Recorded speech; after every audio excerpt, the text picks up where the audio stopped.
Hallelujah ਜੈ ਮਸੀਹ ਦੀ ਸਾਰਿਆਂ ਨੂੰ ਪਿਆਰ ਦੇ ਭਰਾਵੋ ਗॉड ਬlesਸ ਯੂ ਪ੍ਰਭੂ ਤੁਹਾਨੂੰ ਬਹੁਤ ਬਰਕਤ ਦੇਵੇ ਅੱਜ ਸਵੇਰੇ God bless you all, brothers and sisters, for this beautiful morning.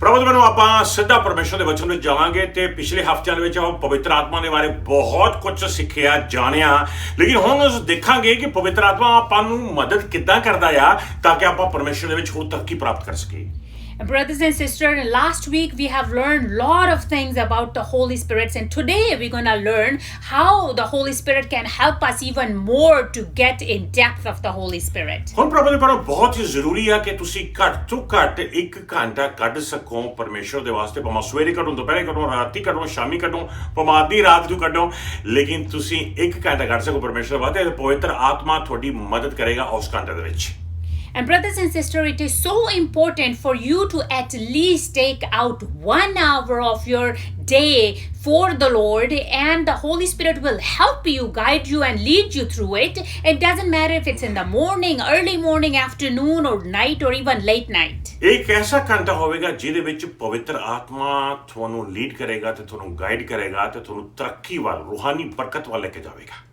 And this will be an hour that God will bless you. Holy Spirit will lead you and guide you and take you towards prosperity and blessings. ਸੋ ਤੁਸੀਂ ਆਪਣੇ ਕੋਈ ਕਾਗਜ਼ ਲੈ ਲਵੋ ਤੁਸੀਂ ਤੇ ਤੁਸੀਂ ਲਿਖ ਸਕਦੇ ਹੈਗੇ ਹੋ ਕੁਝ ਪੁਆਇੰਟਸ ਜਿਹੜੇ ਮੈਂ ਤੁਹਾਡੇ ਨਾਲ ਸ਼ੇਅਰ ਕਰਾਂਗਾ ਜਿਹੜੇ ਤੁਸੀਂ ਉਸ ਘੰਟੇ ਦੇ ਵਿੱਚ ਕਰਨੇ ਨੇ And you can grab a piece of paper and you can write that down, that what are the things you have to do in that one particular hour. ਸੋ ਸਭ ਤੋਂ ਪਹਿਲਾਂ ਤੁਸੀਂ ਆਪਣਾ ਘੰਟਾ ਸ਼ੁਰੂ ਕਰ ਰਹੇ ਹੋ ਸੋ ਸਭ ਤੋਂ ਪਹਿਲਾਂ ਤੁਸੀਂ ਸਵੇਰੇ ਉੱਠ ਕੇ ਆਏ ਹੋ ਦੁਪਹਿਰੇ ਆਏ ਹੋ ਰਾਤੀ ਆਏ ਹੋ ਸਭ ਤੋਂ ਪਹਿਲਾਂ ਤੁਸੀਂ ਆਪਣਾ ਮੂੰਹ ਖੋਲ ਕੇ ਪਰਮੇਸ਼ਰ ਨੂੰ ਵਡਿਆਈ ਦੇਣੀ ਉਹਨੂੰ ਇੱਜ਼ਤ ਦੇਣੀ ਉਹਨੂੰ ਮਾਣ ਦੇਣਾ ਜ਼ਰੂਰੀ ਨਹੀਂ ਹੈ ਕਿ ਤੁਸੀਂ ਬਹੁਤ ਵੱਡੇ ਜ਼ਿੰਗਰ ਹੋਵੋ ਤੇ ਤੁਸੀਂ ਗਾਵੋ ਪਰਮੇਸ਼ਰ ਨੂੰ ਵਰਸ਼ਿਪ ਦੇਣ ਵਾਸਤੇ ਨਹੀਂ ਤੁਸੀਂ ਭਾਵੇਂ 2-3 ਲਫ਼ਜ਼ ਹੀ ਬੋਲ ਕੇ ਆਖ ਦਿੱਤਾ ਕਿ ਉਹ ਸਵਰਗੀ ਪਿਤਾ ਤੇਰਾ ਨਾਮ ਪਵਿੱਤਰ ਮੰਨਿਆ ਜਾਵੇ ਜਿਸ ਤਰ੍ਹਾਂ ਪ੍ਰਭੂ ਯਿਸੂ ਮਸੀਹ ਨੇ ਆਪਾਂ ਨੂੰ ਸਿਖਾਇਆ ਸੀਗਾ And the first point is when you are about to start your hour, the first thing you have to open your mouth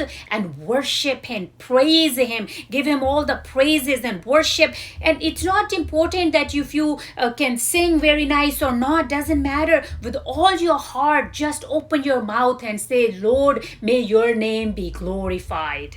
So, ਸਭ ਤੋਂ ਪਹਿਲਾ ਪੁਆਇੰਟ ਜਿਹੜਾ ਹੈਗਾ ਆ ਉਹ ਹੈਗਾ praise ਤੇ worship ਰੱਬ ਨੂੰ ਦੇਣੀ The first point is to give the Lord praise and worship. ਪੜਾਂਗੇ ਆਪਾਂ ਬਾਈਬਲ ਵਿੱਚੋਂ ਜ਼ਬੂਰ 63 ਵਰਸ 3 ਦੇਖਾਂਗੇ ਜਿਹਦੇ ਵਿੱਚ ਦਾਊਦ ਆਪਾਂ ਨੂੰ ਕੁਝ ਦੱਸਣਾ ਚਾਹੁੰਦਾ ਹੈ And we're going to read in the Word of God in Psalm 63, verse 3. David is about to say something in there to us.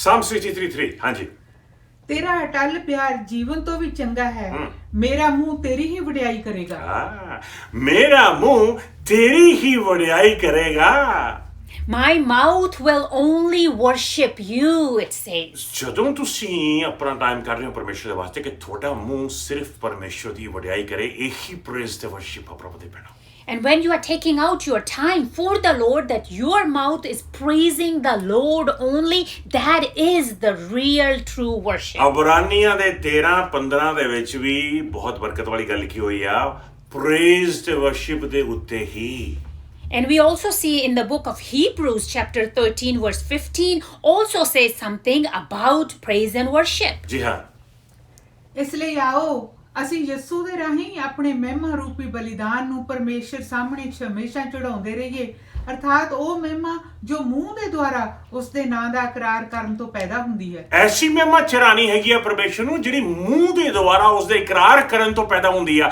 ਜਾਨੀ ਕਿ ਤੁਸੀਂ ਆਪਣਾ ਮੂੰਹ ਖੋਲਦੇ ਹੋ ਉਹਨੂੰ ਮਹਿਮਾ ਮਿਲਦੀ ਹੈ And it has to be such a worship that it gets created, or it happens when you open your mouth and then you worship Him.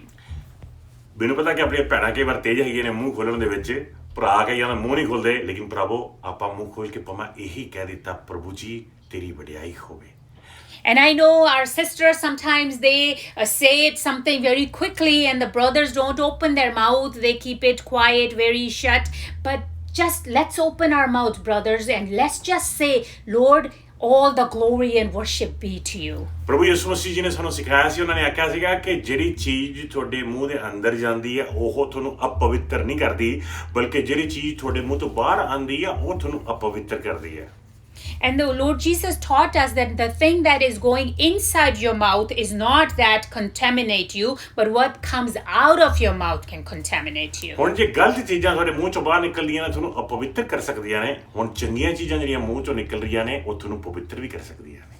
If the things that are going, bad things are coming out of your mouth can make you unholy, then the good things that are coming out of your mouth can bless you. ਤੇਰਾ ਨਾਮ ਪਾਕ ਮੰਨਿਆ ਜਾਵੇ। May your name be glorified. ਤੁਸੀਂ worship ਕਰ ਦਿੱਤੀ। This is the worship that you are ਹੁਣ doing. ਪਵਿੱਤਰ for Him. ਆਤਮਾ ਸ਼ਾਇਦ ਤੁਹਾਨੂੰ 1 ਮਿੰਟ 2 ਮਿੰਟ 4 ਮਿੰਟ 5 ਮਿੰਟ ਵਾਸਤੇ ਲੈ ਕੇ ਜਾਵੇ ਜਾਂ 10 ਮਿੰਟ ਜਾਂ ਜ਼ਿਆਦਾ ਵੀ ਟਾਈਮ ਵਰਸ਼ਿਪ ਦੇ ਵਿੱਚ ਲੈ ਕੇ ਜਾਵੇ, ਇਹ ਆਪਣਾ ਪਹਿਲਾ ਸਟੈਪ ਹੋਵੇਗਾ। And it's possible that when you are sitting for the worship, Lord, Holy Spirit is taking you 5 minutes, 10 minutes, 15 minutes, just guidance of the Holy Spirit. Just go with the flow. ਉਸ ਤੋਂ ਬਾਅਦ And number 2, ਦੂਸਰੇ step ਦੇ ਵਿੱਚ ਤੁਸੀਂ ਚੁੱਪ ਕਰਕੇ ਬੈਠ ਜਾਣਾ ਹੈ। and in number 2, the second step, you're just gonna sit quietly. ਹੁਣ ਤੁਸੀਂ ਪਰਮੇਸ਼ਰ ਨੂੰ ਵਰਸ਼ਿਪ ਕੀਤੀ ਹੈਗੀ ਆ, ਹੁਣ ਉਹਨੇ ਵਰਸ਼ਿਪ ਸਵੀਕਾਰ ਕਰਨੀ ਆ ਤੁਹਾਡੀ, ਤੇ ਹੁਣ ਉਹਦੀ ਹਜ਼ੂਰੀ ਤੁਹਾਡੇ ਉੱਤੇ ਡਿੱਗਣੀ ਸ਼ੁਰੂ ਹੋ ਜਾਏਗੀ। And now you worshiped Him, and now He's receiving your worship, and now His presence start to flow over you. ਸੋ ਦੂਸਰੇ ਨੰਬਰ ਤੇ ਇੰਤਜ਼ਾਰ ਕਰੋ ਉਸ ਦੀ ਹਜ਼ੂਰੀ ਦਾ। And number 2, sit and wait for His presence. Psalm 37 verse 7 ਦੇ ਵਿੱਚ ਦੇਖਾਂਗੇ ਆਪਾਂ ਪਰਮੇਸ਼ਰ ਦਾ ਵਚਨ ਕੀ ਕਹਿੰਦਾ ਹੈ। And we're going to see what it says in the book of Psalms 37 verse 7. ਜੀ ਪੜਾਂਗੇ ਪੰਜਾਬੀ ਦੇ ਵਿੱਚ ਕਿ ਪਰਮੇਸ਼ਰ ਦਾ ਵਚਨ ਜ਼ਬੂਰਾਂ ਦੇ ਵਿੱਚੋਂ ਦਾਊਦ ਸਾਡੇ ਨਾਲ ਗੱਲ ਕਰਦਾ ਹੈ ਤੇ ਸਾਨੂੰ ਬੜੇ ਗਿਆਨ ਦੀ ਗੱਲ ਦੱਸ ਰਿਹਾ ਹੈ। ਆਓ ਸੁਣੀਏ। ਪ੍ਰਭੂ ਦੇ ਸਾਹਮਣੇ ਚੁੱਪ ਰਹੋ ਅਤੇ ਧੀਰਜ ਨਾਲ ਉਸ ਦੀ ਉਡੀਕ ਕਰੋ। ਜੋ ਮਨੁੱਖ ਬੁਰੀਆਂ ਬਿਉਂਤਾਂ ਬਣਾਉਂਦਾ ਹੈ ਅਤੇ ਉਹ ਸਫਲ ਹੁੰਦਾ ਹੈ, ਉਸ ਦੇ ਕਾਰਨ ਤੁਸੀਂ ਨਾ ਕੁੜੋ। ਪ੍ਰਭੂ ਦੇ ਸਾਹਮਣੇ ਚੁੱਪ ਰਹੋ ਤੇ ਧੀਰਜ ਨਾਲ ਉਸ ਦੀ ਹਜ਼ੂਰੀ ਦੀ ਉਡੀਕ ਕਰੋ। Stay quiet in front of the Lord and patiently wait for His presence. Isaiah chapter 40 verse 31 ਦੇ ਵਿੱਚ ਵੀ ਕੁਝ ਜ਼ਬਰਦਸਤ ਗੱਲ ਕਹੀ ਹੋਈ ਆ, ਉਹ ਵੀ ਆਪਾਂ ਪੜਾਂਗੇ। And we're going to also read in the book of Isaiah chapter 40 verse 31. Isaiah 40:31 ਜੀ। ਪਰ ਪ੍ਰਭੂ ਤੇ ਭਰੋਸਾ ਰੱਖਣ ਵਾਲੇ ਦੁਆਰਾ ਸ਼ਕਤੀ ਪ੍ਰਾਪਤ ਕਰਦੇ ਹਨ। ਹੁਣ ਓਰੀਜਨਲ ਦੇ ਵਿੱਚ ਅੰਗਰੇਜ਼ੀ ਚ ਲਿਖਿਆ ਪ੍ਰਭੂ ਉੱਤੇ ਉਡੀਕ ਕਰਨ ਵਾਲੇ, ਪ੍ਰਭੂ ਉੱਤੇ ਵੇਟ ਕਰਨ ਵਾਲੇ। ਦੁਬਾਰਾ ਦੇਖੋ। And ਪਰ ਪ੍ਰਭੂ ਉੱਤੇ ਭਰੋਸਾ ਰੱਖਣ ਵਾਲੇ ਦੁਆਰਾ ਸ਼ਕਤੀ ਪ੍ਰਾਪਤ ਕਰਦੇ ਹਨ। ਉਹ ਕਾਬਾਂ ਵਾਂਗ ਖੰਭਾਂ ਉੱਤੇ ਉੱਡਣਗੇ, ਉਹ ਦੌੜਨਗੇ ਪਰ ਥੱਕਣਗੇ ਨਹੀਂ, ਉਹ ਯਾਤਰਾ ਕਰਨਗੇ ਪਰ ਕਮਜ਼ੋਰ ਨਹੀਂ ਹੋਣਗੇ। For those who wait in the presence of God, ਉਹਨਾਂ ਲਈ ਇਹ ਬਰਕਤਾਂ ਨੇ। And the people who can learn to how to wait in the presence of the Lord, these blessings will follow them. ਹੁਣ ਇਹ ਦੂਸਰਾ ਸਟੈਪ ਹੋਵੇਗਾ ਪ੍ਰਭੂ ਤੇ ਪੈਣਾ। This will be our second step, brothers ਹੁਣ and ਹੋ ਸਕਦਾ ਹੈ ਕਿ sisters. ਪਵਿੱਤਰ ਆਤਮਾ ਤੁਹਾਨੂੰ ਇੰਤਜ਼ਾਰ ਕਰਵਾਵੇ 5 ਮਿੰਟ ਲਈ, 10 ਮਿੰਟ ਲਈ, 15 ਮਿੰਟ ਲਈ, ਲੇਕਿਨ ਤੁਸੀਂ ਬੈਠੇ ਹੈਗੇ ਹੋ, ਆਪਣਾ ਧਿਆਨ ਪ੍ਰਭੂ ਚ ਲਾਇਆ ਹੈਗਾ ਜਾਂ ਤੇ ਤੁਸੀਂ ਵੇਟ ਕਰ ਰਹੇ ਹੋ, ਤੁਹਾਡੀ ਹਜ਼ੂਰੀ ਤੁਹਾਡੇ ਉੱਤੇ ਡਿੱਗਣੀ ਸ਼ੁਰੂ ਹੋ ਜਾਵੇਗੀ।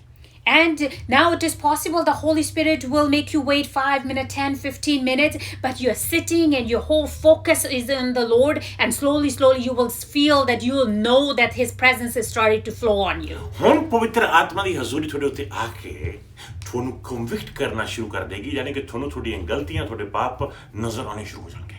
And now when the presence of the Holy Spirit comes upon you, your sins, your weaknesses will start to show you, and it will convict you from your sins at the so time. ਉਹਦੇ ਨਾਲ ਆਪਣਾ ਤੀਸਰਾ step ਆਂਦਾ ਆ ਕਿ ਮੂੰਹ ਖੋਲ ਕੇ ਆਪਾਂ ਹੁਣ ਆਪਣੇ ਪਾਪਾਂ ਤੋਂ ਮਾਫੀ ਮੰਗਣੀ ਆ, ਆਪਣੇ ਪਾਪ ਕਨਫੈਸ ਕਰਨੇ ਨੇ ਉਸ ਸੱਚੇ ਪਰਮਾਤਮਾ ਦੇ ਸਾਹਮਣੇ। And now the third point is when we have to open our mouth and confess our sins in front of the Lord. ਸੋ ਦੇਖਾਂਗੇ Psalm chapter 139 ਦੇ ਵਿੱਚ ਤੇ 23ਵਾਂ ਤੇ 24ਵਾਂ ਵਰਸ ਪੜਾਂਗੇ ਆਪਾਂ ਕਿ ਪਰਮੇਸ਼ਰ ਦਾ ਵਚਨ ਕੀ ਕਹਿੰਦਾ ਹੈ। And we're going to see in the book of Psalms now 139, 23rd and 24 verses.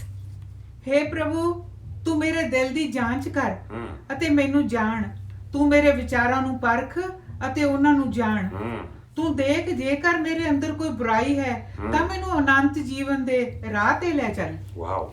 ਹੁਣ ਦਾਊਦ ਬੈਠਾ ਇੰਤਜ਼ਾਰ ਕਰ ਰਿਹਾ ਹੈ ਪਰਮੇਸ਼ਰ ਦੀ ਹਜ਼ੂਰੀ ਦਾ ਤੇ ਮਨੋ ਮਨ ਕਹਿੰਦਾ ਆ ਪ੍ਰਭੂ ਜੀ ਮੇਰੇ ਦਿਲ ਦੀ ਜਾਂਚ ਕਰ, ਮੇਰੀਆਂ ਸੋਚਾਂ ਨੂੰ ਜਾਂਚ ਲਾ, ਯਾਨੀ ਕਿ ਕਨਵਿਕਟ ਕਰ ਮੈਨੂੰ ਦੱਸ ਮੇਰੇ ਵਿੱਚ ਕੋਈ ਬੁਰਾਈ ਹੈ ਜਾਂ ਨਹੀਂ। And now David is sitting, he's praising, he's praying to the Lord. He's saying, Lord, search me, God, and know my heart, and test me and know my anxious thought. Tell me if there is any sins that you see in me.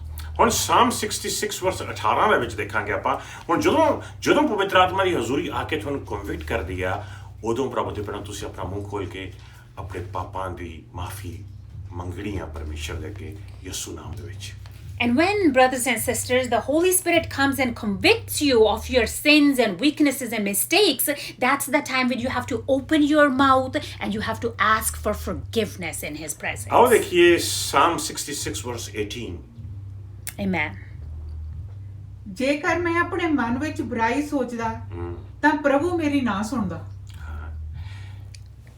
ਦੂਸਰੇ version ਲਿਖਿਆ ਕਿ ਜੇਕਰ ਮੈਂ ਆਪਣੇ ਦਿਲ ਵਿੱਚ ਬੁਰਾਈ ਪਾਪ ਨੂੰ ਫੜੀ ਰੱਖਦਾ ਪਰਮੇਸ਼ਰ ਮੇਰੀ ਆਵਾਜ਼ ਨਾ ਸੁਣਦਾ And in the other version, it says, if I had cherished sin in my heart, the Lord would not have listened to me. ਯਾਨੀ ਕਿ ਪਾਪ ਨੂੰ ਅੰਦਰ ਰੱਖਣਾ ਨਹੀਂਗਾ ਪਾਪ ਨੂੰ ਕਨਫੈਸ ਕਰ ਦੇਣਾ ਹੈ That means that don't keep the sin inside you. You have to confess the sin. ਜਿੰਨਾ ਛੇਤੀ ਤੋਂ ਛੇਤੀ ਤੁਸੀਂ ਆਪਣਾ ਪਾਪ ਕਨਫੈਸ ਕਰਦੇ ਹੋਗੇ ਆਪਣਾ ਪਾਪ ਪਰਮੇਸ਼ਰ ਦੇ ਅੱਗੇ ਮੰਨ ਲਓਗੇ ਉਨੀ ਛੇਤੀ ਮਾਫੀ ਮਿਲ ਜਾਏਗੀ ਤੇ ਉਨਾ ਹੀ ਜ਼ਿਆਦਾ ਤੁਸੀਂ ਬਚੋਗੇ ਉਸ ਪਾਪ ਤੋਂ ਜੇ ਪਾਪ ਨੂੰ ਰੱਖੀ ਰੱਖਾਂਗੇ ਤੇ ਉਹ ਆਪਣੇ ਸ਼ਰੀਰਾਂ ਵਿੱਚ ਗੜਬੜ ਸ਼ਰਬੜ ਕਰ ਸਕਦਾ ਹੈ And as soon as you realize there is a sin that is in your life, sooner you will ask for forgiveness, sooner you will get the forgiveness for it. Because if you keep it in you for a long time, it can start damaging yourself. ਹੁਣ ਜਦੋਂ ਤੁਸੀਂ ਆਪਣੇ ਮੂੰਹ ਚੋਂ ਪਾਪ confess ਕਰ ਦਿੱਤਾ ਪਾਪ ਜਿਹੜਾ ਹੈ ਪਰਮੇਸ਼ਰ ਦੇ ਚਰਨਾਂ ਚ ਰੱਖ ਦਿੱਤਾ ਹੈ And now that you have confessed the sin and brought it in front of the Lord, ਹੁਣ ਜਿਹੜੀ ਅੰਦਰਲੀ ਚੀਜ਼ ਸੀ ਕਿ ਉਹ ਬਾਹਰ ਨਿਕਲ ਗਈ ਹੈ and the thing what you had inside you, it has come out. ਹੁਣ ਬਾਹਰੋਂ ਅੰਦਰ ਪਾਣ ਦੀ ਬਰਕਤ ਆ ਰਹੀ ਹੈਗੀ ਹੈ Now is the blessing in the time to put it from ਹੁਣ outside to ਚੌਥੇ in. ਨੰਬਰ ਤੇ ਪਰਮੇਸ਼ਰ ਦਾ ਵਚਨ ਚੱਕਣਾ ਆ ਦਾ ਵਰਡ ਆਫ ਗੋਡ ਤੇ ਪੜ੍ਹਨਾ ਸ਼ੁਰੂ ਕਰਨਾ ਆ ਤਾਂ ਕਿ ਹੁਣ ਉਹ ਵਚਨ ਤੁਹਾਡੇ ਅੱਖਾਂ ਥਾਈਂ ਦੀ ਤੁਹਾਡੇ ਕੰਨਾਂ ਥਾਈਂ ਦੀ ਤੁਹਾਡੇ ਮੂੰਹ ਥਾਈਂ ਦੀ ਜਾ ਕੇ ਤੁਹਾਡੇ ਸਾਰੇ ਸਰੀਰ ਨੂੰ ਪਵਿੱਤਰ ਕਰ ਦੇਵੇ And now is the time to pick up the word of God. When you are reading the word of God, you're through your ears, your eyes, your mouth even, and all that is start going to purify you. Your inside is going to start getting purified. So Psalm chapter 19 verses 7 and 8 ਵਿੱਚ ਪੜਾਂਗੇ ਆਪਾਂ ਇਹਦੇ ਵਿੱਚ ਵੀ ਦੋ ਵਰਸ ਪੜਾਂਗੇ And we're going to read Psalms chapter 19 verse 7 and 8. We're going to read two verses in there. ਜੀ ਪ੍ਰਭੂ ਦੀਆਂ ਸਿੱਖਿਆਵਾਂ ਭਲੀਆਂ ਹਨ ਉਹ ਮਨ ਨੂੰ ਚੰਗੀਆਂ ਲੱਗਦੀਆਂ ਹਨ ਪ੍ਰਭੂ ਦੇ ਹੁਕਮ ਸ਼ੁੱਧ ਹਨ ਅਤੇ ਉਹ ਅੱਖਾਂ ਨੂੰ ਚਾਨਣ ਦਿੰਦੇ ਹਨ ਪ੍ਰਭੂ ਦਾ ਡਰ ਸਾਫ਼ ਹੈ ਉਹ ਹਮੇਸ਼ਾ ਤੱਕ ਰਹਿੰਦਾ ਹੈ ਪ੍ਰਭੂ ਦੇ ਨਿਯਮ ਸੱਚੇ ਹਨ ਉਹ ਭਲਾਈ ਦਾ ਸੋਮਾ ਹਨ ਦੇਖੋ ਅੱਖਾਂ ਲਈ ਬਰਕਤਾਂ ਸੋਚਾਂ ਲਈ ਬਰਕਤਾਂ ਦਿਲ ਲਈ ਬਰਕਤਾਂ ਰੂਹ ਲਈ ਬਰਕਤਾਂ ਸਰੀਰ ਲਈ ਬਰਕਤਾਂ ਇਹ ਸਾਰੀਆਂ ਪਰਮੇਸ਼ਰ ਦਾ ਵਚਨ ਪੜ੍ਹਨੇ ਨਾਲ ਆਉਣਗੀਆਂ And all these blessings are blessings for your eyes, your heart, your soul. All these blessings will come to you when you read the word of God. ਇੱਕ ਹੋਰ ਥਾਂ ਤੇ ਵੀ ਦੇਖਾਂਗੇ ਆਪਾਂ ਵਚਨ ਆਖਦਾ ਆ 2 ਟਿਮੋਥੀ ਚੈਪਟਰ 10 ਵਰਸ 15 ਬੜਾ ਫੇਮਸ ਵਰਸ ਹੈਗਾ ਆ ਇਹ ਜਿਹੜਾ ਪਰਮੇਸ਼ਰ ਦਾ ਵਚਨ ਜਿਹੜਾ ਹੈਗਾ ਆ ਹੁਣ ਐਂ ਤਾਂ ਹੋ ਨਹੀਂ ਸਕਦਾ ਵੀ ਤੁਸੀਂ ਪਾਪ ਹਜੇ ਆਪਣੇ ਕਨਫੈਸ ਕੀਤੇ ਨਹੀਂ ਪਰਮੇਸ਼ਰ ਸਾਹਮਣੇ ਬਾਈਬਲ ਚੱਕ ਲਈਏਗਾ ਚਲੋ ਬਾਈਬਲ ਪੜ੍ਹ ਲਾ ਨਹੀਂ ਪਹਿਲਾਂ ਪਾਪ ਕਨਫੈਸ ਕਰਨੇ ਨੇ ਫਿਰ ਬਾਈਬਲ ਪੜ੍ਹਨੀ ਆ ਤਾਂ ਕਿ ਹੁਣ ਪਰਮੇਸ਼ਰ ਦਾ ਵਚਨ ਤੁਹਾਨੂੰ ਪਵਿੱਤਰ ਕਰੇ ਤੁਹਾਨੂੰ ਧੋ ਦੇਵੇ ਤੁਹਾਨੂੰ ਸਾਫ਼ ਕਰੇ And this is not possible that you haven't even confessed your sins yet and you just started to read the word of God and say, okay, well, I will start reading and see what happens. No, when you confess your sins first and then you start read the word of God and then the word starts cleansing you, cleaning you from inside out. ਆਓ ਦੇਖੀਏ 2 ਟਿਮੋਥੀ ਦਾ ਤੀਸਰੇ ਦਾ 15 Let's see 2 Timothy chapter 3 verse 15. ਹਾਂਜੀ ਫਿਰ ਤੂੰ ਤਾਂ ਪਵਿੱਤਰ ਗ੍ਰੰਥਾਂ ਦੀ ਜਾਣਕਾਰੀ ਆਪਣੇ ਬਾਲਕਪਣ ਤੋਂ ਹੀ ਰੱਖਦਾ ਹੈ ਇਹ ਗੱਲ ਤੂੰ ਆਪ ਜਾਣਦਾ ਹੈ ਕਿ ਇਹ ਤੈਨੂੰ ਠੀਕ ਗਿਆਨ ਦੇ ਸਕਦੇ ਹਨ ਜੋ ਮੁਕਤੀ ਦਾ ਰਾਹ ਹੈ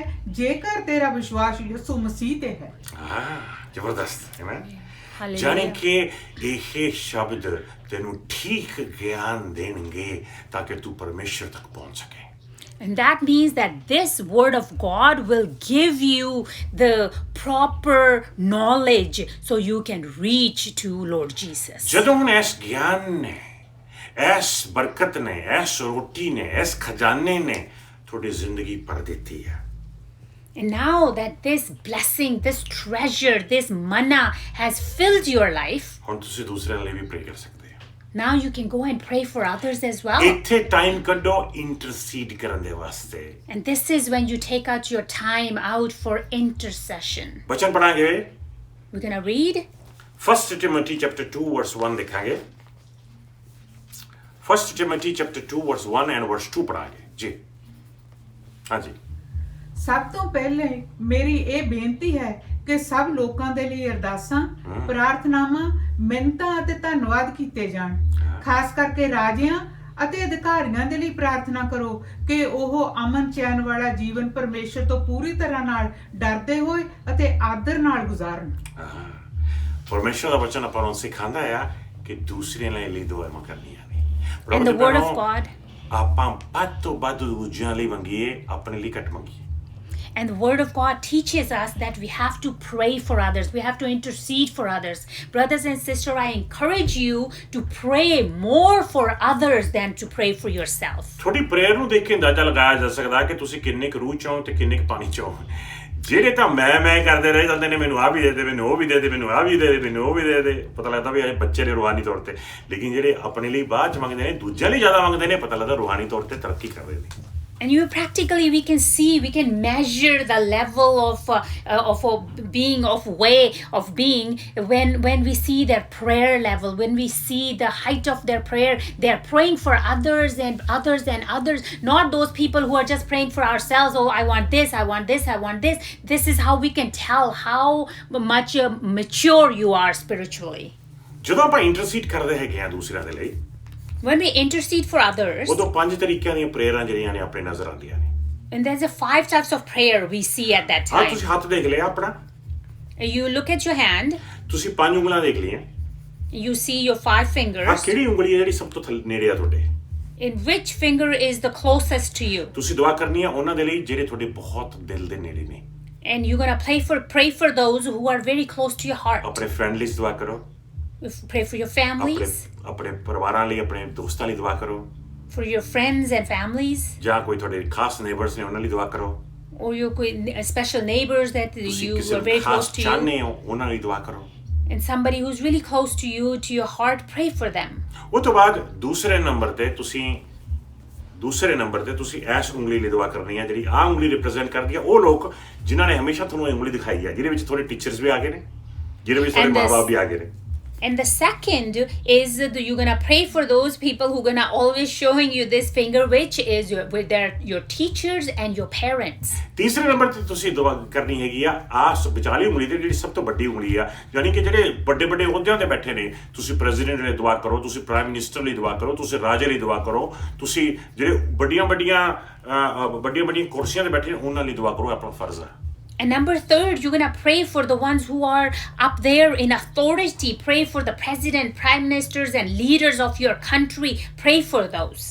ਤਾਂ ਬਾਅਦ ਦੇ ਵਿੱਚ ਤੁਸੀਂ ਦੁਆ ਕਰਨੀ ਆ ਆਹ ਚੌਥੀ ਉਂਗਲੀ ਲਈ ਜਿਹੜੀ ਬਹੁਤ ਹੀ ਜ਼ਿਆਦਾ ਵੀਕ ਉਂਗਲੀ ਹੈਗੀ ਆ, ਇਹਦੇ ਲਈ ਤੁਸੀਂ ਦੁਆ ਕਰਨੀ ਹੈਗੀ ਆ। And then you're gonna pray for this finger, which is the fourth finger, which in a way it's quite weak. ਯਾਨੀ ਕਿ ਉਹਨਾਂ ਲਈ ਜਿਹੜੇ ਬਹੁਤ ਕਮਜ਼ੋਰ ਨੇ, Those people who are very weak ਜਿਹੜੇ in a ਬਿਮਾਰ way, ਨੇ, who are sick, ਜਿਹੜੇ ਬਦਰੂਹਾਂ 'ਚ ਫਸੇ ਨੇ, and who are stuck in evil ਜਿਨ੍ਹਾਂ ਨੂੰ spirits. ਖਾਣ ਨੂੰ ਪੀਣ ਨੂੰ ਕੁਛ ਨਹੀਂ ਗਾ। The people who are poor, maybe who don't have enough food on their tables. ਤੇ ਆਖਰੀ ਦੇ ਵਿੱਚ ਤੁਸੀਂ ਇਹ ਸਭ ਤੋਂ ਛੋਟੀ ਉਂਗਲੀ ਲਈ ਦੁਆ ਕਰਨੀ ਜਿਹੜੀ ਤੁਹਾਡੇ ਤੋਂ ਸਭ ਤੋਂ ਦੂਰ ਆ।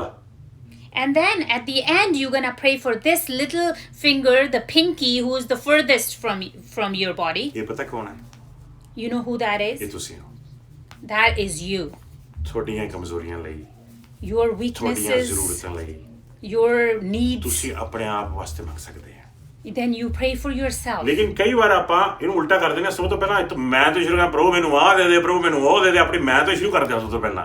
And sometimes we flip our hand kinda and we start praying for ourselves. Lord, I want this, I want this, I want this.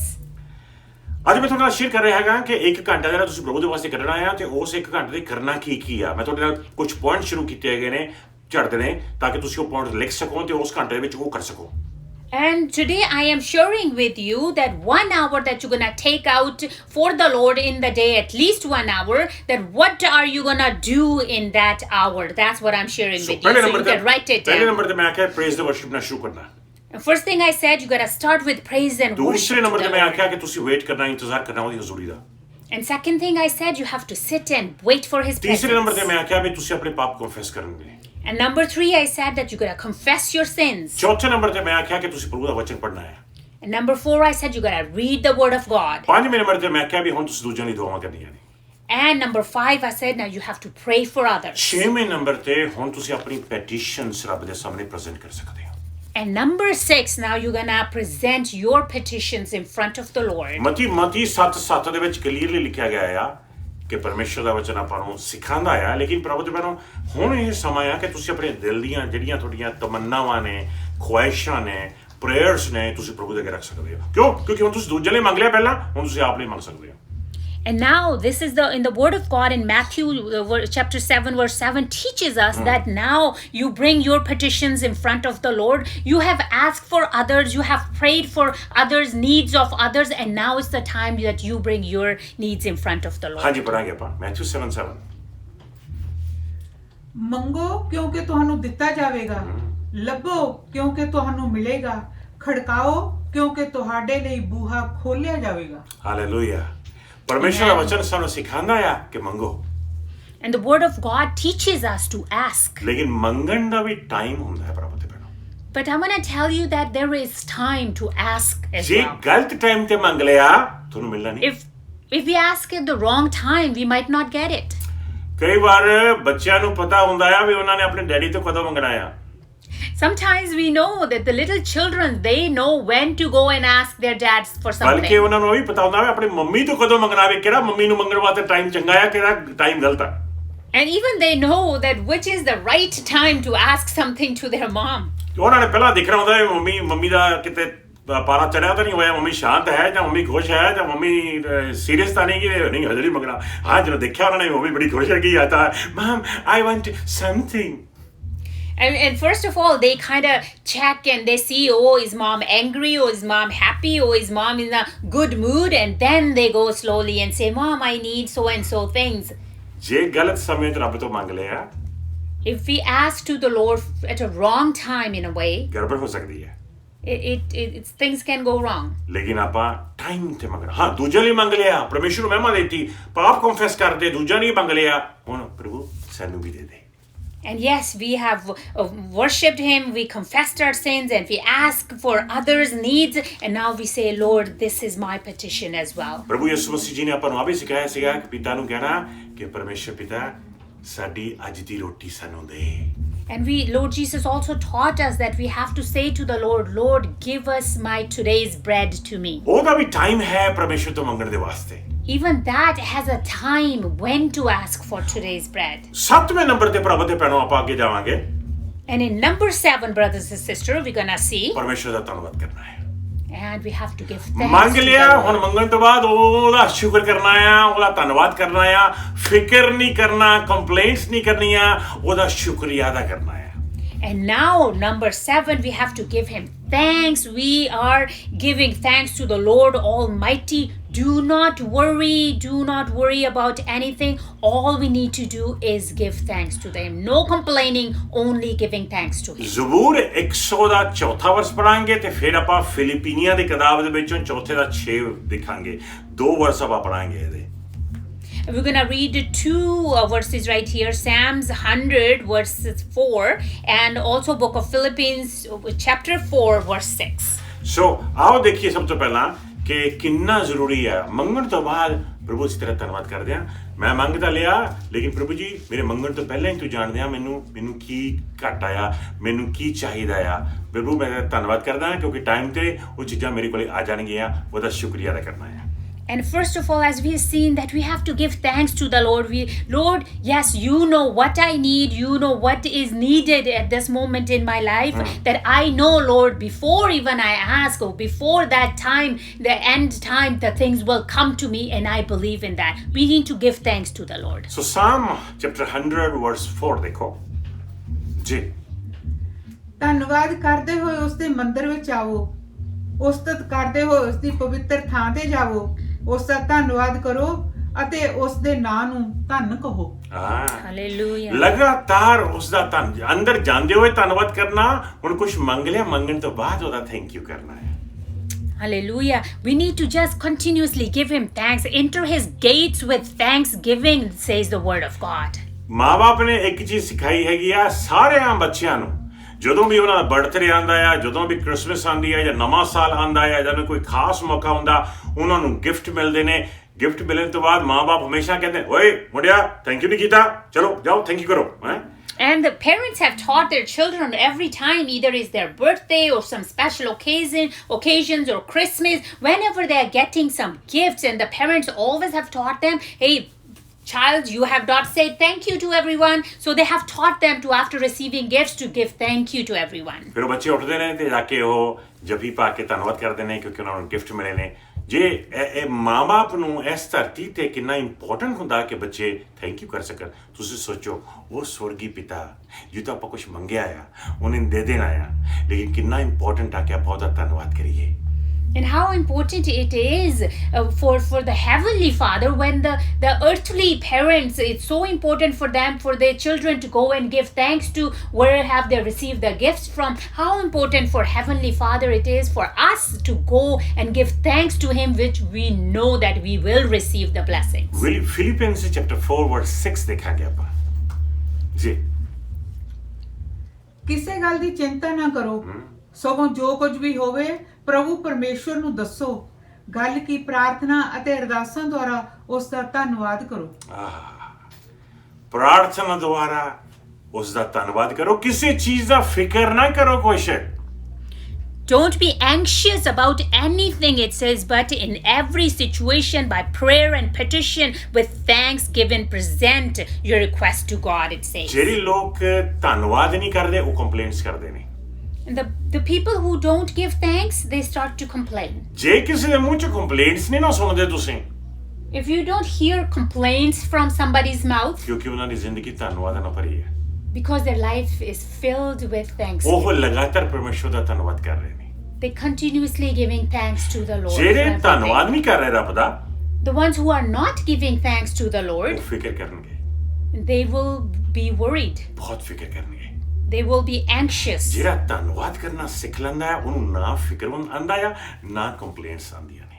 And the person who can truly learn how to give thanks to the Lord, that person stays free from worries and from anxiousness. ਐਡਾ ਵੱਡਾ ਭਾਰ ਤੁਹਾਡੇ ਸਿਰ ਤੋਂ ਲੈ ਜਾਂਦਾ ਆ। The big anxiety gets off you when you start giving thanks to ਯਾਨੀ the ਕਿ Lord. ਧੰਨਵਾਦ ਕਰਨ ਦੇ ਨਾਲ ਤੁਹਾਨੂੰ ਤੰਦਰੁਸਤੀ ਮਿਲ ਸਕਦੀ ਹੈ। That means by giving thanks, you can actually receive healing. Heal ਹੋ ਸਕਦੇ ਹੋ ਤੁਸੀਂ physically, You can receive physical healings ਕਿਉਂਕਿ by ਜਿਹੜੇ giving ਫਿਕਰ ਕਰ ਰਹੇ ਨੇ thanks. ਫਿਕਰ ਕਰ ਰਹੇ ਬਿਮਾਰੀਆਂ ਪੈਣੀਆਂ ਨੇ, ਲੇਕਿਨ ਜਿਹੜੇ ਧੰਨਵਾਦ ਕਰ ਰਹੇ ਹੈਗੇ ਨੇ ਉਹ ਫਿਕਰ ਗਏ, ਬਿਮਾਰੀਆਂ ਗਈਆਂ। And when you are getting so worried, you're getting anxious about something, then you're going to start getting sick. But when you're just giving thanks to the Lord, all that pressure of you and all the worry is away from you, and then you start getting healed. ਹੁਣ ਪ੍ਰਭੂ ਦੇ ਪੈਰੋਂ ਜਦੋਂ ਧੰਨਵਾਦ ਕਰਤਾ ਨਾ ਪ੍ਰਭੂ ਦਾ, Now that we have given thanks to the Lord, ਅਗਲਾ step ਹੋਵੇਗਾ, ਹੁਣ ਤੁਸੀਂ ਇੱਕ ਨਵਾਂ ਗੀਤ ਪਰਮੇਸ਼ਰ ਵਾਸਤੇ ਗਾਵੋ।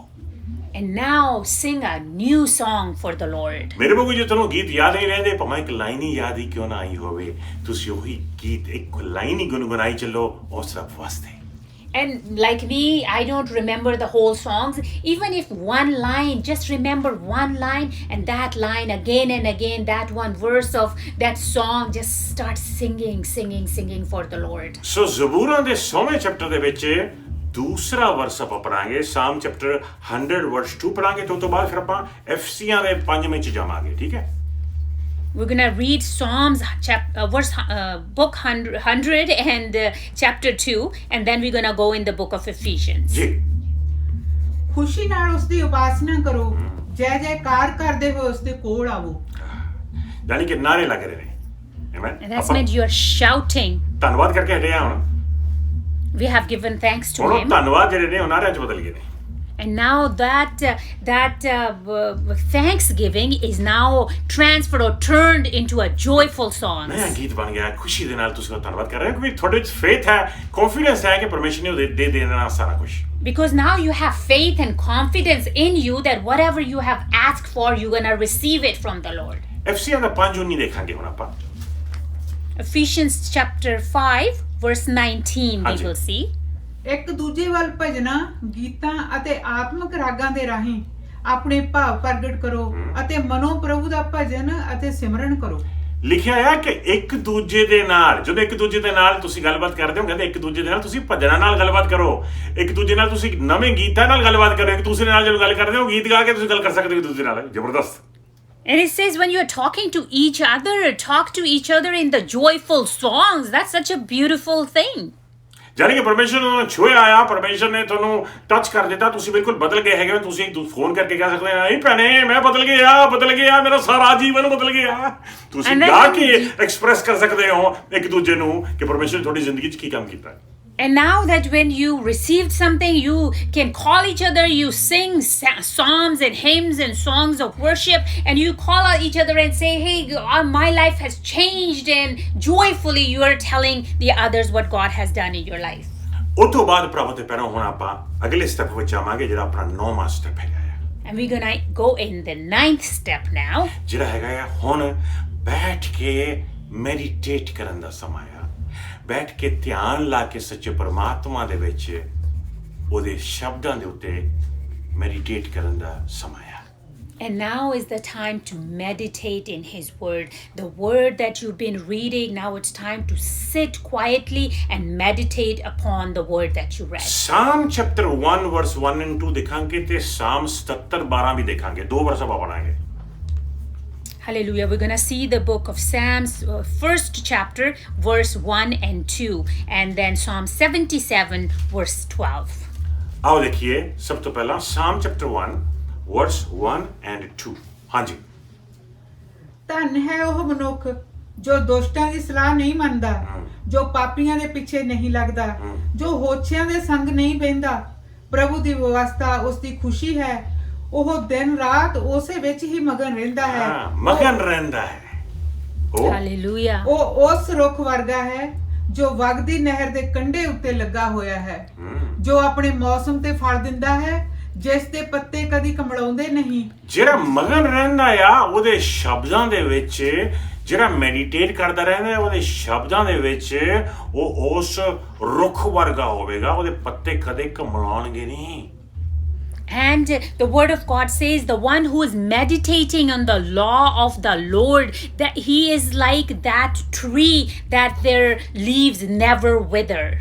ਹੁਣ ਜਦੋਂ ਤੁਸੀਂ ਪਹਿਲੇ ਪੁਆਇੰਟ ਤੋਂ ਲੈ ਕੇ ਤੁਸੀਂ ਆਪਣੇ 9ਵੇਂ ਪੁਆਇੰਟ ਤੇ ਆ ਗਏ ਹੋ ਤੁਹਾਨੂੰ ਕੋਈ ਚੀਜ਼ ਟੱਚ ਕੀਤੀ ਹੋਏਗੀ ਪਰਮੇਸ਼ਰ ਦੀ Now from first point we are now on the 9th point. There is something that has touched you mightily during this. ਤੇ ਫੋਕਸ ਕਰਕੇ ਉਸ ਪਰਮੇਸ਼ਰ ਦੇ ਸ਼ਬਦ ਤੇ ਫੋਕਸ ਕਰਕੇ ਧਿਆਨ ਲਾਣਾ ਆ ਤੇ ਮਗਨ ਹੋਣਾ ਆ ਉਹਦੇ ਸ਼ਬਦਾਂ ਦੇ ਵਿੱਚ And now you're going to focus on that particular thing that touched you mightily today, and you're going to now meditate on that. You're going to now focus on that and start praying about that particular thing. Psalm 77 12 ਦੇਖਾਂਗੇ ਹੁਣ ਆਪਾਂ We're going to see Psalm 77 and verse 12. ਜੀ ਮੈਂ ਤੇਰੇ ਸਭ ਕੰਮਾਂ ਤੇ ਧਿਆਨ ਕਰਾਂਗਾ ਮੈਂ ਤੇਰੇ ਭਲੇ ਕੰਮਾਂ ਤੇ ਵਿਚਾਰ ਕਰਾਂਗਾ ਪਰਮੇਸ਼ਵਰ ਦੇ ਸਾਰੇ ਕੰਮਾਂ ਤੇ ਪਰਮੇਸ਼ਵਰ ਦੇ ਚੰਗੇ ਕੰਮਾਂ ਤੇ ਭਲੇ ਕੰਮਾਂ ਤੇ ਧਿਆਨ ਕਰਨਾ ਹੈ ਮੈਡੀਟੇਟ ਕਰਨਾ ਹੈ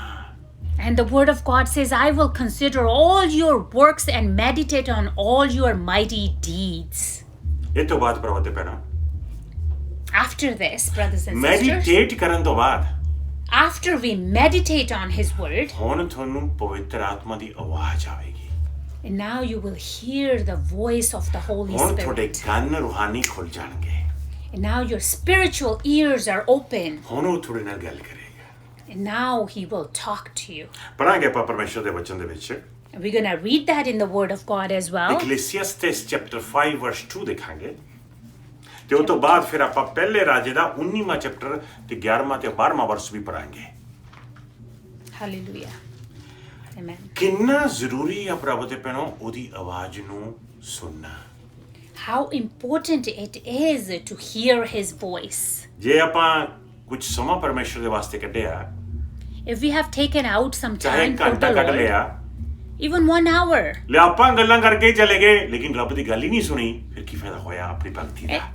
and we sat there, we took out the hour, and then we talked, but we didn't give time to hear his voice, then what's the point? ਲੇਕਿਨ ਜਦੋਂ ਆਪਾਂ ਉਹਦੇ ਤੇ ਧਿਆਨ ਕੀਤਾ, But when we focused, meditated on him, ਹੁਣ ਉਹ ਸਾਡੇ ਤੇ ਧਿਆਨ ਕਰੇਗਾ। now he is meditating on us. He is focusing on ਹੁਣ us. ਸਾਨੂੰ ਉਹਦੀ ਆਵਾਜ਼ ਸੁਣਾਈ ਦੇਗੀ। Now we will hear his voice. Ecclesiastes chapter 5 verse 2 ਦੇਖਾਂਗੇ। ਉਪਦੇਸ਼ਕਾਂ ਦੀ ਪੋਥੀ ਅਧਿਆਇ 5 ਐਤ 2। ਜੀ ਬੋਲਣ ਤੋਂ ਪਹਿਲਾਂ ਸੋਚ ਅਤੇ ਬਿਨਾਂ ਸੋਚੇ ਸਮਝੇ ਪਰਮੇਸ਼ਰ ਅੱਗੇ ਕੋਈ ਪ੍ਰਤੀਗਿਆ ਨਾ ਕਰੋ, ਕਿਉਂਕਿ ਉਹ ਸਵਰਗ ਵਿੱਚ ਹੈ, ਤੂੰ ਧਰਤੀ ਉੱਤੇ, ਇਸ ਲਈ ਓਨਾ ਹੀ ਕਹੇ ਜਿੰਨੇ ਦੀ ਜ਼ਰੂਰਤ ਹੈ। ਵਚਨ Amen. ਵਿੱਚ ਲਿਖਿਆ ਹੈ ਕਿ ਬੋਲਣ ਤੋਂ ਪਹਿਲਾਂ ਸੋਚ, ਜਾਣੀ ਕਿ ਸੋਚ ਰੱਬ ਵੱਲੋਂ ਹੀ ਆਉਂਦੀ ਹੈ। ਸੁਣ And the ਜਾਣੀ word- ਕਿ ਉਹਦੀ ਆਵਾਜ਼ ਨੂੰ ਪਹਿਲਾਂ ਬੋਲਣ ਤੋਂ ਪਹਿਲਾਂ ਸੁਣ ਲਾ ਉਹਦੀ ਆਵਾਜ਼ ਨੂੰ ਕਹਾ। And the word of God says, before you are speaking, make sure you hear his voice. So it says, do not be quick with your mouth, do not be hasty to your heart. Wait and listen to his voice ਆਪਣਾ first. ਪਰਮੇਸ਼ਰ ਜਿਉਂਦਾ ਜਾਗਦਾ ਪਰਮੇਸ਼ਰ ਹੈ। Our God is a living, true God. ਉਹਦਾ ਮੂੰਹ ਹੈ ਤੇ ਉਹ ਬੋਲਦਾ ਹੈ, He has a mouth and he ਉਹਦੇ speaks. ਕੰਨ ਨੇ ਤੇ ਸੁਣਦੇ ਨੇ, He has ears that he ਉਹਦੀਆਂ hears. ਅੱਖਾਂ ਨੇ ਉਹ ਦੇਖਦੀਆਂ ਨੇ, He has eyes and he sees. ਉਹਦੇ ਹੱਥ ਨੇ ਜਿਹੜੇ ਛੂੰਹਦੇ ਨੇ, He has hands that touch. ਉਹਦੀ ਆਵਾਜ਼ ਆਵੇਗੀ, ਉਹਨੂੰ ਸੁਣਨਾ ਹੈ। His voice will come to you. You have to hear his voice. ਪਹਿਲਾ ਰਾਜਾ 19 ਦਾ 11ਵਾਂ ਤੇ 12ਵਾਂ ਪੜਾਂਗੇ। 1 King chapter 19 verse 11 and 12. ਹਾਂਜੀ। ਤਦ ਪ੍ਰਭੂ ਨੇ ਉਸ ਨੂੰ ਕਿਹਾ, ਤੂੰ ਪਹਾੜ ਦੀ ਚੋਟੀ ਉੱਤੇ ਜਾ ਕੇ ਮੇਰੇ ਸਾਹਮਣੇ ਖੜਾ ਹੋ। ਜਦੋਂ ਉਹ ਉੱਥੇ ਖੜਾ ਸੀ ਤਾਂ ਪ੍ਰਭੂ ਉਸ ਦੇ ਸਾਹਮਣੋਂ ਦੀ ਲੰਘਿਆ ਅਤੇ ਉਸ ਨੇ ਇੱਕ ਭਿਆਨਕ ਹਨੇਰੀ ਘੱਲੀ, ਜਿਸ ਨਾਲ ਪਹਾੜ ਪਾਟ ਗਏ ਅਤੇ ਚਟਾਨਾਂ ਥਿੜਕ ਗਈਆਂ, ਪਰ ਪ੍ਰਭੂ ਉਸ ਹਨੇਰੀ ਵਿੱਚ ਨਹੀਂ ਸੀ। ਹਨੇਰੀ ਦੇ ਪਿੱਛੋਂ ਭੁਚਾਲ ਆਇਆ, ਪਰ ਪ੍ਰਭੂ ਉਸ ਭੁਚਾਲ ਵਿੱਚ ਵੀ ਨਹੀਂ ਸੀ। ਭੁਚਾਲ ਦੇ ਪਿੱਛੋਂ ਅੱਗ ਆਈ, ਪਰ ਪ੍ਰਭੂ ਉਸ ਅੱਗ ਵਿੱਚ ਵੀ ਨਹੀਂ ਸੀ। ਹਾਂ, ਅੱਗ ਦੇ ਪਿੱਛੋਂ ਇੱਕ ਸ਼ਾਂਤ ਨਿੰਮੀ ਜਿਹੀ ਆਵਾਜ਼ ਆਈ। ਤੇ ਪ੍ਰਭੂ ਉਸ ਆਵਾਜ਼ ਵਿੱਚ ਸੀ। ਕਿਉਂ? ਕਿਉਂਕਿ ਪਰਮੇਸ਼ਰ ਸ਼ਬਦ ਹੈ, ਉਹ ਸ਼ਬਦ ਵਿੱਚ ਵਾਸ ਕਰਦਾ ਆ। ਜਾਣੀ ਕਿ ਸ਼ਾਂਤ ਵਿੱਚ ਜਦੋਂ ਤੁਸੀਂ ਮੈਡੀਟੇਟ ਕਰਦੇ ਹੋ ਉਹਦੇ ਸ਼ਬਦਾਂ 'ਚ, ਤੇ ਜਦੋਂ ਤੁਸੀਂ ਵੇਟ ਕਰਦੇ ਹੋ ਸ਼ਾਂਤੀ ਦੇ ਨਾਲ, ਉਦੋਂ ਪਰਮੇਸ਼ਰ ਤੁਹਾਡੇ ਨਾਲ ਗੱਲ ਕਰਦਾ ਹੈ। And as we read the word of God, that his presence was in that gentle whisper. When in gentleness we are sitting in his presence and waiting to hear from him, and that's when you will hear his voice. ਤੇ ਉਸ ਤੋਂ ਬਾਅਦ ਪ੍ਰਭੂ ਦੇ ਪੈਰੋਂ ਆਪਣਾ 11ਵਾਂ point ਹੈਗਾ ਆ। And after that, our 11th point, brothers and ਜਿੱਦਾਂ ਆਪਾਂ sisters, ਸ਼ੁਰੂ ਕੀਤਾ ਸੀ ਤਕਰੀਬਨ ਉਦਾਂ ਹੀ ਖਤਮ ਕਰਾਂਗੇ। the way we started it, we will pretty much finish it like that. ਸ਼ੁਰੂ ਕੀਤਾ ਸੀ ਉਹਨੂੰ ਮਹਿਮਾ ਦਿੰਦੇ ਹੋਏ, ਖਤਮ ਕਰਾਂਗੇ We started- ਉਹਨੂੰ ਮਹਿਮਾ ਦਿੰਦੇ ਹੋਏ। We started with worshiping him, and we will end it with worship ਤੁਸੀਂ as ਕਹੋਗੇ well. ਪਾਸਟਰ ਜੀ ਮਿਲਿਆ ਕੀ? And you will say, Pastor Ji, so what's the conclusion? ਉਹਦੀ ਆਵਾਜ਼ ਮਿਲੀ ਸਾਨੂੰ, We received his voice. ਉਹਨੇ ਸਾਡੇ ਨਾਲ ਗੱਲ ਕੀਤੀ, He talked to us. ਉਹਦੇ ਸ਼ਬਦ ਸਾਡੇ ਤੇ ਪਹੁੰਚੇ, His word came to us. ਉਹਦੇ ਸ਼ਬਦ ਵਿੱਚ ਹੀ ਸਾਡੀ ਖੁਰਾਕ ਆ। In his word that we have our feeding. ਉਹਦੇ ਸ਼ਬਦ ਵਿੱਚ ਹੀ, ਉਹਦੀ ਆਵਾਜ਼ ਵਿੱਚ ਹੀ ਉਹ ਆਪ ਖੁਦਾ। In his voice, in his word, it's himself. He is in there. ਉਹਦੀ ਸ਼ਕਤੀ ਉਸ ਆਵਾਜ਼ ਵਿੱਚ ਹੈ। His power is in his voice. ਸੋ ਦੇਖਾਂਗੇ ਆਪਾਂ 11ਵੇਂ ਪੁਆਇੰਟ ਦੇ ਵਿੱਚ ਕਿ ਦੁਬਾਰਾ ਫਿਰ ਉਹਦੀ ਮਹਿਮਾ ਗਾਣੀ ਕਿੰਨੀ ਜ਼ਰੂਰੀ ਹੈ। ਪੜਾਂਗੇ ਆਪਾਂ ਮੈਥਿਊ ਚੈਪਟਰ 6 ਵਰਸ 13 ਦੇਖਾਂਗੇ, ਮਤੀ 6:13। We're going to see why it's so important to worship him again. We're going to see in the book of Matthew chapter 6 verse 13. ਜੀ। ਸਾਨੂੰ ਪ੍ਰਤਿਆਵੇ ਵਿੱਚ ਨਾ ਪੈਣ ਦੇ, ਸਗੋਂ ਬੁਰੇ ਤੋਂ ਬਚਾ, ਕਿਉਂਕਿ ਰਾਜ, ਸ਼ਕਤੀ ਅਤੇ ਮਹਿਮਾ ਸਦਾ ਤੇਰੇ ਹੀ ਹਨ। ਤੁਸੀਂ ਦੇਖਿਆ ਕਿ ਪ੍ਰਭੂ ਯਿਸੂ ਮਸੀਹ ਨੇ ਸਾਨੂੰ ਪ੍ਰੇਅਰ ਸ਼ੁਰੂ ਕੀਤੀ ਕਿ ਪਰਮੇਸ਼ਰ ਪਿਤਾ ਤੂੰ ਜੋ ਸਵਰਗਾਂ 'ਚ ਤੇਰਾ ਨਾਮ ਪਾਕ ਮੰਨਿਆ ਜਾਵੇ। ਪ੍ਰੇਜ਼ ਦੇ ਨਾਲ ਸ਼ੁਰੂ ਹੋਈ ਲੇਕਿਨ ਐਂਡ ਹੋਈ ਜਿਹੜੀ ਉਹ ਵੀ ਪ੍ਰੇਜ਼ ਦੇ ਨਾਲ। ਸਾਰੀ ਮਹਿਮਾ, ਸਾਰਾ ਜਲਾਲ, ਸਾਰੀ ਇੱਜ਼ਤ, ਸਾਰਾ ਮਾਨ ਤੇਰਾ ਹੈ। ਪ੍ਰੇਜ਼ ਦੇ ਨਾਲ ਹੀ ਸ਼ੁਰੂ ਕਰਨੀ ਆ, ਪ੍ਰੇਜ਼ ਦੇ ਨਾਲ ਹੀ ਖਤਮ ਕਰਨੀ ਹੈ। And we see in Lord's Prayer, we start with praising the Lord and we end with praising that Lord, all the glory, all the praise, all the respect is yours. ਜਦੋਂ ਹੁਣ ਤੁਸੀਂ ਰੂਹ ਦੇ ਵਿੱਚ ਪ੍ਰੇਅਰ ਕਰ ਰਹੇ ਹੈਗੇ ਹੋ, ਪ੍ਰੇਜ਼ ਤੇ ਵਰਸ਼ਿਪ ਕਰ ਰਹੇ ਹੋ, ਪਰਮੇਸ਼ਰ ਦੀ ਖਤਮ ਕਰ ਰਹੇ ਹੋ, ਉਦੋਂ ਤੁਸੀਂ ਰੂਹ ਦੀਆਂ ਦੁਆਵਾਂ ਦੂਸਰੀਆਂ ਬੋਲੀਆਂ ਦੇ ਵਿੱਚ ਵੀ ਆਪਣੇ ਰੂਹ ਦੇ ਵਿੱਚੋਂ ਨਇਆ ਗੀਤ ਦੇ ਨਾਲ ਪਰਮੇਸ਼ਰ ਦਾ ਧੰਨਵਾਦ ਕਰ ਸਕਦੇ ਹੋ। ਜਿੰਨੀਆਂ ਵੀ ਪ੍ਰੇਜ਼ ਹੈਗੀਆਂ ਨੇ, ਵਰਸ਼ਿਪ ਹੈਗੀ ਆ, ਉਹ ਤੁਸੀਂ ਪ੍ਰਭੂ ਨੂੰ ਦੇ ਸਕਦੇ ਹੋ, ਉਹਨੂੰ ਅਰਪਣ ਕਰ ਸਕਦੇ ਹੋ। And now when you at the end you are worshiping Him, you can use every method of worshiping Him. You can sing Him songs, you are worshiping, and you can also start praying in tongues and praise Him and worship Him through your spirit as well. ਇਹ 11 steps ਜਿਹੜੇ ਆਪਾਂ ਦੇਖੇ, These 11 steps that we have seen, ਇਹ ਹੋ ਸਕਦਾ ਕਿ ਪਵਿੱਤਰ ਆਤਮਾ ਸਿਰਫ 11 ਮਿੰਟ ਦੇ ਵਿੱਚ ਹੀ ਕਰ ਦੇਵੇ। it is very possible that in 11 minutes all these points are done, ਜਾਂ ਦੇ ਘੰਟੇ 'ਚ ਕਰੇ ਜਾਂ ਘੰਟੇ 'ਚ ਕਰੇ, or half an hour or an ਜਾਂ hour, ਕਈਆਂ ਨੂੰ 2-3 ਘੰਟੇ ਲੱਗ ਜਾਣ। or it's possible to stretch it for 2-3 ਜੇ hours. ਤੁਸੀਂ ਇੱਕ ਦਿਨ ਦਾ ਫਾਸਟਿੰਗ ਕਰ ਰਹੇ ਹੋ ਸਕਦਾ ਸਾਰਾ ਦਿਨ ਹੀ ਤੁਹਾਡਾ ਇਹਨਾਂ 11 ਪੁਆਇੰਟਸ ਚੱਲੇ। And if you are fasting for one day, it is possible that you are stretching these 11 points throughout your day. ਲੇਕਿਨ ਮੈਂ ਵਿਸ਼ਵਾਸ ਕਰਦਾ ਹਾਂ ਪ੍ਰਭੂ ਦੇ ਪੈਰੋਂ, ਜੇ ਆਪਾਂ ਇਸ ਤਰ੍ਹਾਂ ਸਟੈਪ ਬਾਏ ਸਟੈਪ ਜਾਵਾਂਗੇ ਪਰਮੇਸ਼ਰ ਦੀ ਹਜ਼ੂਰੀ 'ਚ ਤੇ ਉਹਦੀ ਬਰਕਤ ਲੈਣ ਦੇ ਵਾਸਤੇ, ਉਸ ਤਰ੍ਹਾਂ ਹੀ ਬਰਕਤ ਲੈ ਕੇ ਬਾਹਰ ਆਵਾਂਗੇ। And I believe, brothers and sisters, if step by step, just like this, we are going in to receive the blessings, we will come out very blessed. ਆਓ ਦੁਆ ਕਰੀਏ। Let's pray. ਆਪਣੇ ਦਿਲਾਂ 'ਚ ਹੱਥ ਰੱਖ ਲਓ, ਖਮੰਦ ਕਰ ਲਓ ਸੱਚੇ ਪਰਮਾਤਮਾ ਦੇ ਸਾਹਮਣੇ। Let's put your hands on your heart and close your eyes in front of the Lord. ਪਰਮੇਸ਼ਰ ਪਿਤਾ, ਮੈਂ ਬੇਨਤੀ ਕਰਦਾ ਹਾਂ ਇੱਕ ਵੀਰ ਦੇ ਲਈ, ਇੱਕ ਭੈਣ ਦੇ ਲਈ ਜੋ ਅੱਜ ਦਾ ਵਚਨ ਸੁਣ ਰਹੇ ਨੇ। Brothers and Lord Father, I pray for every brother and sister today who is listening. ਅੱਜ to your ਦਾ word. ਵਚਨ ਹਰ ਇੱਕ ਦੇ ਦਿਲ ਵਿੱਚ ਆਪਣਾ ਘਰ ਕਰ ਲਵੇ। May today's word abide in every single heart. ਪ੍ਰਭੂ ਜੀ ਅੱਜ ਕੋਈ ਖਾਲੀ ਹੱਥ ਨਾ ਜਾਵੇ। May no one go empty-handed today. ਤੁਹਾਡਾ ਵਚਨ ਸਾਨੂੰ ਐਸਾ ਗਿਆਨ ਵੰਡਦਾ ਆ ਜਿਸ ਗਿਆਨ ਦੇ ਦੁਆਰਾ ਅਸੀਂ ਤੁਹਾਡੇ ਦੁਆਰ ਤੱਕ ਪਹੁੰਚ ਸਕਦੇ ਹਾਂ। And your word, Lord Jesus, gives us such a wisdom that through that wisdom we can come to you, we can come to your gates. ਉਹ ਇੱਕ ਐਸਾ ਦੁਆਰ ਹੈ ਜਿਸ ਦੇ ਵਿੱਚ ਜਾ ਕੇ ਜਦੋਂ ਕੋਈ ਬਾਹਰ ਨਿਕਲਦਾ ਹੈ, ਖਾਲੀ ਹੱਥ ਨਹੀਂ ਨਿਕਲਦਾ, ਬਲਕਿ ਖਜ਼ਾਨੇ ਲੈ ਕੇ ਨਿਕਲਦਾ ਹੈ, ਬਰਕਤਾਂ ਲੈ ਕੇ ਨਿਕਲਦਾ ਹੈ। And that is a gate then whenever anybody enters in there, nobody comes out empty-handed. Everybody receives the blessings and the treasures ਮੈਂ from ਅੱਜ you. ਇੱਕ ਦੀ ਕਮਜ਼ੋਰੀ ਨੂੰ, ਅੱਜ ਇੱਕ ਦੀ ਬਿਮਾਰੀ ਨੂੰ, ਇੱਕ ਦਾ ਦਰਦ, ਇੱਕ ਦੀ ਤਕਲੀਫ, ਸਿਚੁਏਸ਼ਨਸ, ਮੁਸ਼ਕਿਲਾਂ, ਮੈਂ ਸਾਰੀਆਂ ਤੁਹਾਡੇ ਚਰਨਾਂ 'ਚ ਲੈ ਕੇ ਆਉਣਾ ਆ ਤੇ ਹਰ ਇੱਕ ਉੱਤੇ ਤੁਹਾਡੀ ਬਰਕਤ ਚਾਹੁੰਦਾ ਆ। And today, Lord, I bring everybody's sickness, weakness, and everybody's situations. I bring everything onto you today, Lord. ਮੈਂ Jesus. ਸ਼ੈਤਾਨ ਦੇ ਸਾਰੇ ਬੰਧਨ ਮੰਨ ਕੇ ਤੋੜਦਾ ਹਾਂ, ਸ਼ੈਤਾਨ ਦੀਆਂ ਸਾਰੀਆਂ ਚਾਲਾਂ ਰੱਦ ਸੱਦ ਕਰਦਾ ਹਾਂ, ਡਿਸਟਰੋਏ ਕਰਦਾ ਹਾਂ ਯਿਸੂ ਮਸੀਹ ਨਾਮ ਦੇ ਵਿੱਚ। I cancel and destroy every plan of the devil today on everybody's life. ਮੈਂ In ਸੱਚੇ Jesus' name. ਪਰਮਾਤਮਾ ਦੀ ਹਜ਼ੂਰੀ ਦੀ ਸ਼ਕਤੀ, ਉਹਦਾ ਮਸਾ ਹਰ ਇੱਕ ਦੀ ਜ਼ਿੰਦਗੀ ਲਈ ਮੰਗ ਲੈਣਾ ਆ ਯਿਸੂ ਨਾਮ ਦੇ ਵਿੱਚ। And I ask for the anointing from above on every single brother and sister in the name of Jesus. Amen, amen ਤੇ ਆਮੇਨ। Amen, amen. ਪਰਮੇਸ਼ਰ ਤੁਹਾਨੂੰ ਸਭ ਨੂੰ ਬਹੁਤ ਬਰਕਤ ਦੇਵੇ। May God bless you abundantly. ਭੁੱਲਣਾ ਨਹੀਂ ਕਦੇ ਵੀ। Don't ever ਪ੍ਰਭੂ forget. ਯਿਸੂ ਮਸੀਹ ਦਾ ਨਾਮ ਸਾਡੇ ਲਈ ਬਹੁਤ ਵੱਡਾ ਖਜ਼ਾਨਾ ਹੈ।